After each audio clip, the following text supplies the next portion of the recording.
Hello everyone, I hope you're well. Today's video is just going to be kind of a rant. I feel in a very ranty mood today, so I thought I would just get my thoughts out to you. It's going to be a TAY Talks and just a rant about whatever pops into my head. The first thing that pops into my head is an incident that happened this morning, and that was I was awoken to the sound of rage. We live quite near a road and sometimes people like beep their horn because it's a very busy road, but this morning I was laying in bed, it was 7 AM and all I heard was someone just holding their horn down, and this just went on and on and on, and sometimes it gets quite congested in that area and there's been road works, and so people, instead of just waiting for the traffic to clear, there's road works, it's inconvenient, they just hold their horn down. They literally will hold it just like that.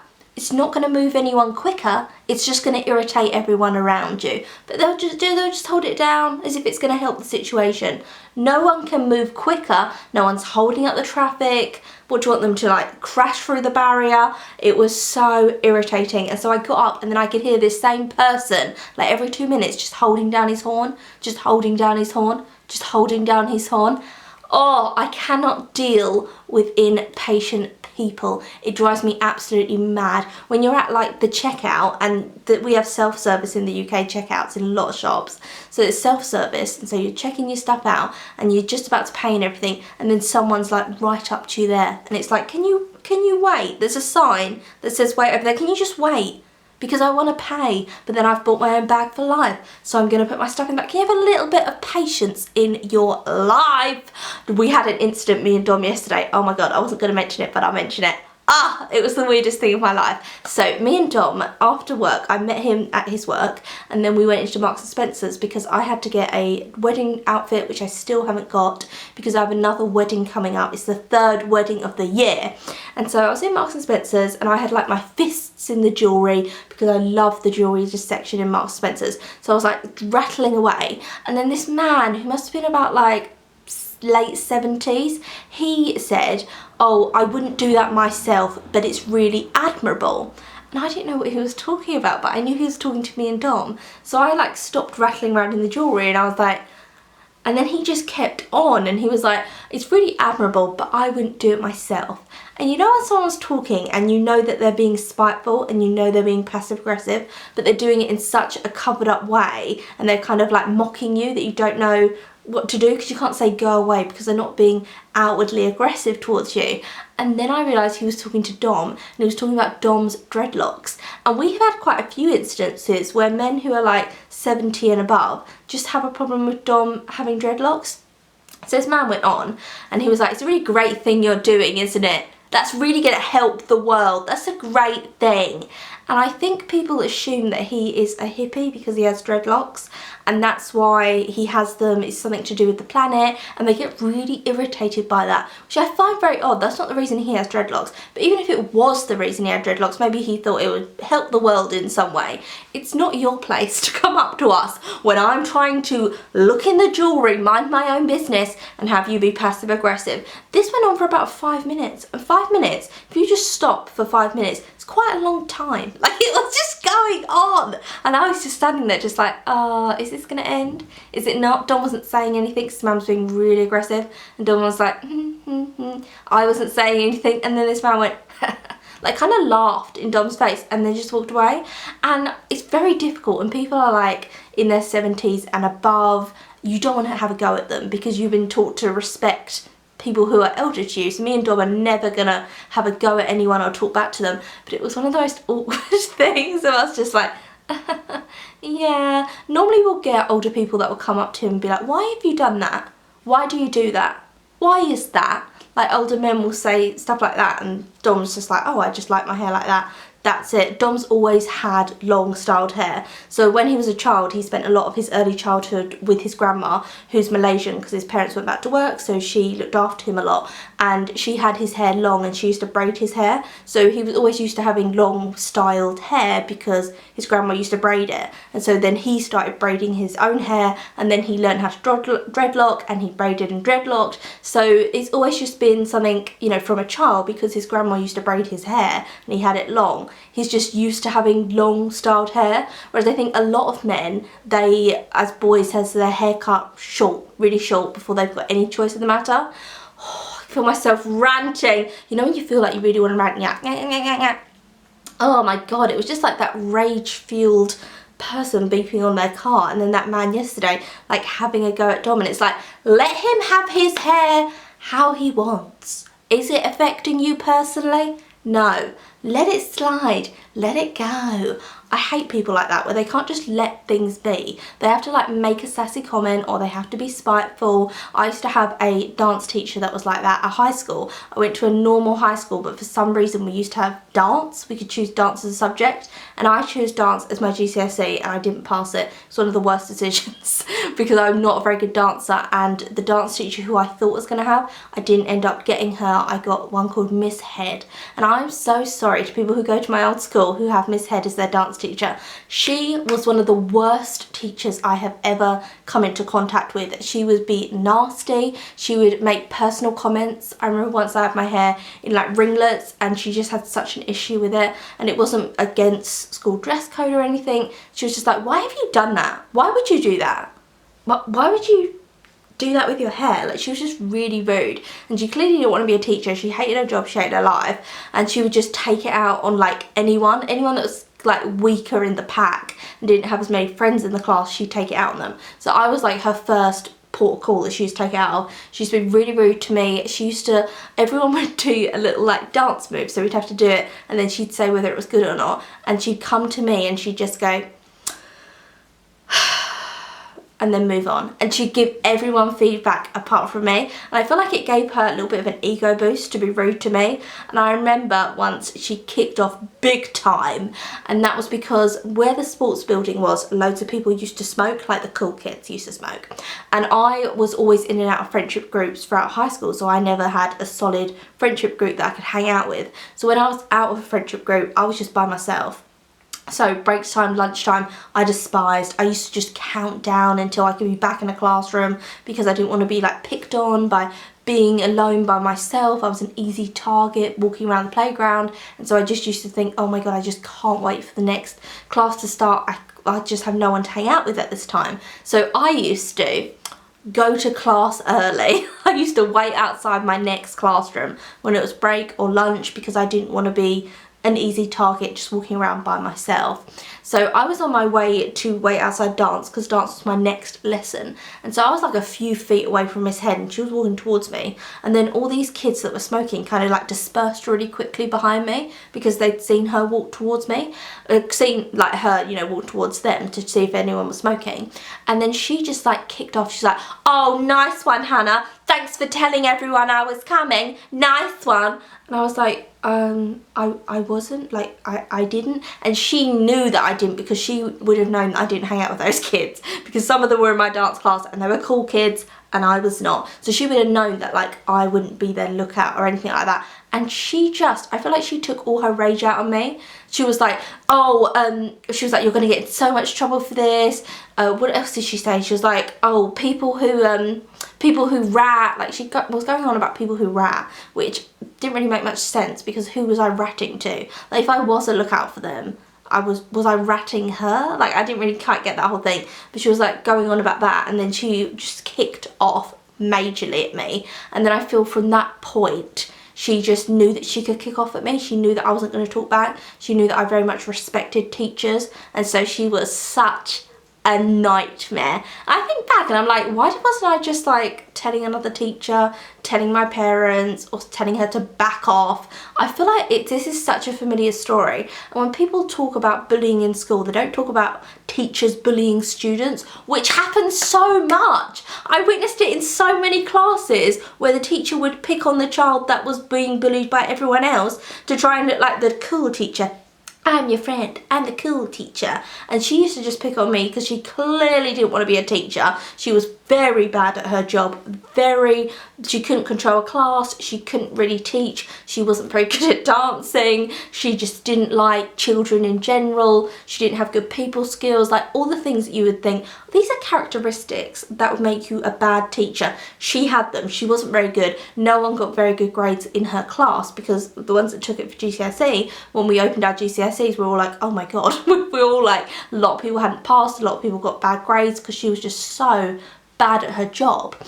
Look at me lying again. I should call this like, dear Miss Head. An open letter to you, my sweet. Teaching isn't for you. Get a new career. But she was honestly terrible. And I feel like people don't talk about teachers picking on students because teachers are human beings as well. They're like these holier than thou creatures who are always kind. Well, not all teachers are. Some teachers are really vicious and some teachers are really bad at their jobs. And I feel like they do need to be called out. There's quite a few teachers that I can think about at my school who were really bad at their jobs. I remember my parents went to a parents' evening and I must have been about 14 and they went to see my maths teacher, and in the UK we have to take mathematics as a GCSE, so you have to pass it to get into most colleges, so it's an important subject. My parents sat down at parents' evening and I wasn't with them, I was at home because you don't have to go to parents' evening as a student, and they said to my maths teacher, oh, you know, how's Hannah getting on in maths? And he said, I don't know who you're talking about. And my mum was like, well, she's in your class, Hannah, and I was in his maths class. And he said, oh, I'm sorry, I can't place her, I can't think who she is. That was it. That was like the year report. Sorry, can't place her, don't know who she is. That was it. Like, some people were really bad at communication and really bad at their jobs. They had no passion for teaching, and I would think, did they start the career with a passion for teaching and then it just fizzled out, or did they want to do something else with their life and then they just thought, oh, I'll do teaching instead? Sorry about that, my camera just timed out, which probably meant you're talking for too long, Hannah, because if I talk for long periods of time it shuts itself down. But I don't know if people, their passion for teaching dies, or whether they would rather have done another career but they couldn't do that, so teaching was the second option.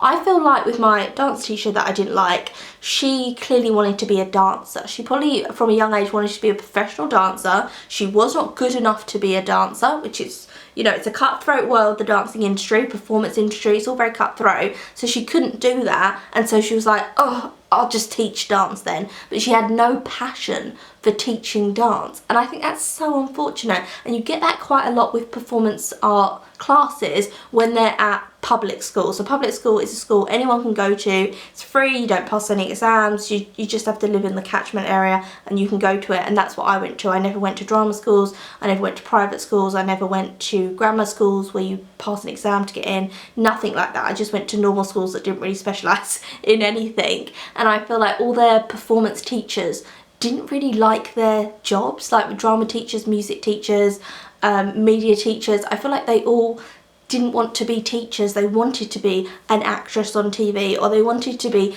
a dancer, and they just couldn't reach that bar. They weren't good enough to reach the bar and they weren't given those opportunities, and so they went into teaching as a default career and they had no passion for it, which I think is so unfortunate, because as a child I was so into acting. I used to be a part of my local youth centre and I was part of a drama group there, and we used to put on plays, and I was obsessed, and I was always like in drama things. And I think if I had that at school as well, if they'd had after school drama classes, after school dance classes, I would have gone to them and loved them. But because my school was just a normal school, it wasn't a performance school or anything like that, they just didn't put the kind of funds into those subjects, and the teachers didn't really care to do anything with them and inspire their students. And I think it's so unfortunate, because you can learn so much through like dance and through drama. I feel like drama, you can do so many emotional things outside of yourself that can help you, and to just not have the right funding for it because teachers just don't care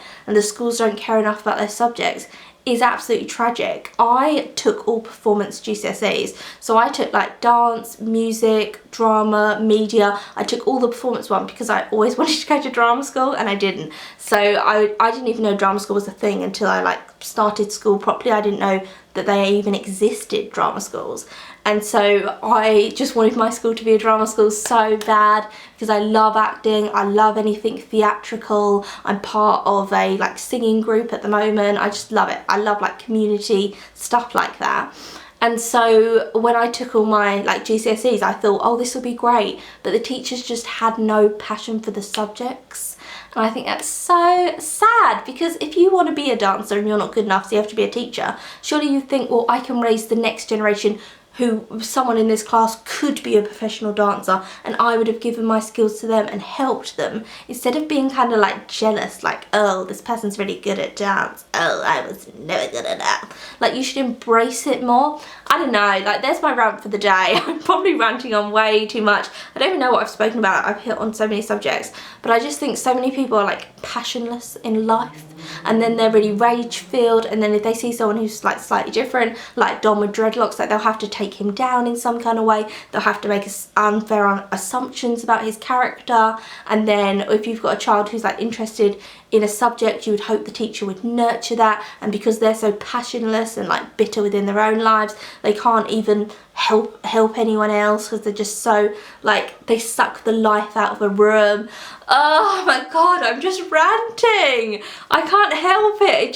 It upsets me so much. There's so many people who are so hateful, and they can't see how lucky they are to be able to like feed themselves. Like, people who can in the UK feed themselves, feed their families, they live in a warm home, they have warm water, their lives are considered like nice, comfortable lives, and yet they're still hateful and they're still dragging people down. And you think like, you're the people who should be being nice to people, you're the people who are probably most privileged within our society, and yet you're just using your like energy to be so negative to other people. And it's so unfair, because it just makes the world such a negative place. Oh, I do feel a bit better for ranting though. I feel like since yesterday, since the incident with that man being, I wouldn't have that, but it's admirable. Which, what does that even mean? It's admirable. Like, well done, well done. I hate what you're doing, but well done for doing it. Like, I don't even know. Oh, I'm gonna end today's video here. We couldn't have gone through the month without having a rant video. Because lies sometimes just gets a bit much, and then people are saying a good term.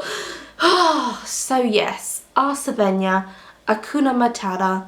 That's a wonderful phrase. Akuna Matata ain't no passing phrase. Means no worries. Who's seen the new Lion King Disney? Like, obviously it's not real lions. There's like a the way I said that, like there's gonna be lions, like, oh, they've taught lions how to speak. But there's a Disney Lion King, and obviously it's all like CGI, but the lions are gonna talk. This sounds so weird. Like, they've got a lion and it's like, hi, oh, I've had I'm Scar, how are you doing? I'm Nala. It was challenging to teach me how to talk. Like, no. But who's gonna see the Disney version of it? I saw Aladdin, I really liked it. I thought it was fabulous. I thought it was so different from the cartoon. However, the story's different, the characters are different, certain characters aren't in it as much. One of my favourite characters is Jafar's parrot Iago in the Disney cartoon of Aladdin. So funny, so many sassy lines. That parrot really didn't have many lines in this film, but I still thought it was a fantastic film. I'm gonna end the video here, otherwise this will be an hour. I'll just carry on talking. So I'm just gonna end the video here. I feel rant free, I feel better, and I will see you tomorrow, hopefully for a more upbeat video tomorrow. So I'll see you tomorrow.